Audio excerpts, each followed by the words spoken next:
Hello, I'm Edward Tarte. Once a Catholic priest for 5 years, that was from 1963 to 1968, now an atheist, which simply means that I find no credible evidence for the existence of any God. In a recent comment at my video, The Church I Helped to Build, I acknowledged that for about 8 years, when I was a seminarian and then a priest, the Catholic Church had a powerful grip on me.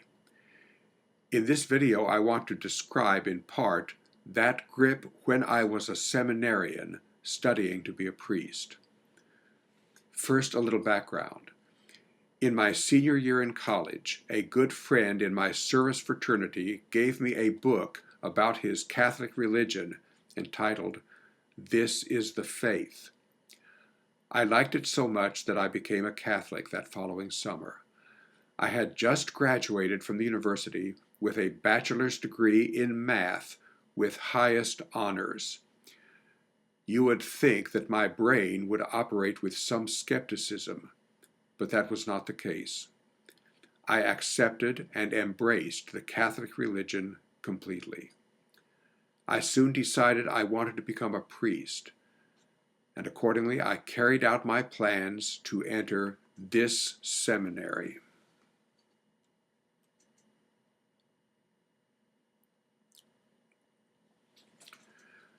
My parents, non-believers, were grief-stricken, but they never stopped loving me.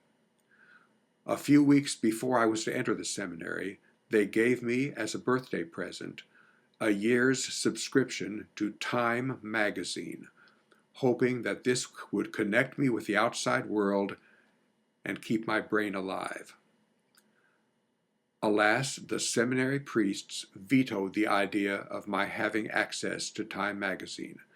They were determined that I, along with all my fellow seminarians, would focus on matters eternal, not of this world. This was like a kick in the stomach to my parents, and it certainly deepened their grief. So the Catholic Church, acting through these seminary priests, already had a grip on me even before I entered the seminary. Because I was a college graduate, they let me enter the 8-year seminary course at year 3 instead of year 1. Looking back, it now boggles my mind to think of how 8 years of study could be devoted to what I now recognize as falsehood, delusion, and superstition, with no credible evidence to support it. In our seminary classes, the norm was our priest teachers told us things, and we accepted all these things uncritically. Not often did any of us ask a question. Almost never did any of us question or challenge anything in class, or out of class for that matter. Here is one example out of thousands. We were given very simple arguments for the existence of God. One of these so-called proofs was, everything around us is imperfect. Therefore, there must exist a being that is perfect, and that is God. End of proof. None of us seminarians said or probably even thought, that is an extremely silly, superficial, incredibly unconvincing, invalid argument. We seminarians were committed to following our chosen path to the priesthood, so we accepted this teaching and all the rest as a package, uncritically. The Catholic Church taught us, as it emphatically teaches all Catholics, we are not free to pick and choose. As a Catholic, you have to accept everything that the Catholic Church teaches, or else gentle, kind Jesus, who loves you, will set you on fire forever. However, one day in my first year at the seminary, in one of our classes, our priest teacher, quoting the textbook, said something like this: God is infinite and God is unique, so only God is infinite. Our minds are not infinite. Nothing in our world is infinite. Nothing in the universe is infinite. Numbers are not infinite.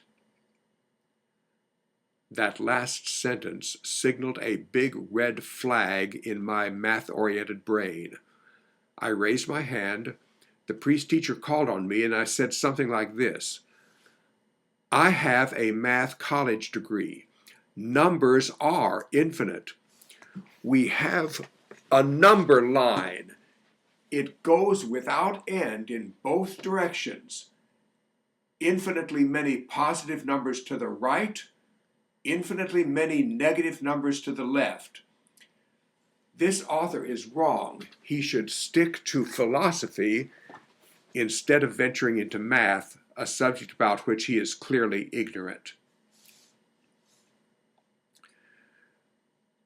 Figuratively speaking, of course, the jaws of the priest teacher and of my 20 or so classmates dropped simultaneously. I doubt that anything like that had ever happened, nor probably would ever happen again in that seminary classroom. The priest teacher and all my classmates realized that I knew what I was talking about. I am sure that the priest teacher told all of his dozen or so colleagues about it, and for days and even weeks thereafter, my classmates good-naturedly teased me, especially about my number line gesture. But the bottom line is, in my seminary classes, the Catholic Church had a grip on me, and I nurtured that grip. I was the academic leader in my class. I studied hard, always studying days ahead of my philosophy and theology teachers. So I always knew what the priest teacher was going to say. I made a grade of A in every seminary class. I learned well what the Catholic Church wanted me to learn. That grip and my cooperation with it continued unabated until about halfway through my 5-year priesthood. But then I started reading, listening, thinking critically, and gradually that grip became less tight. In due time, the grip vanished.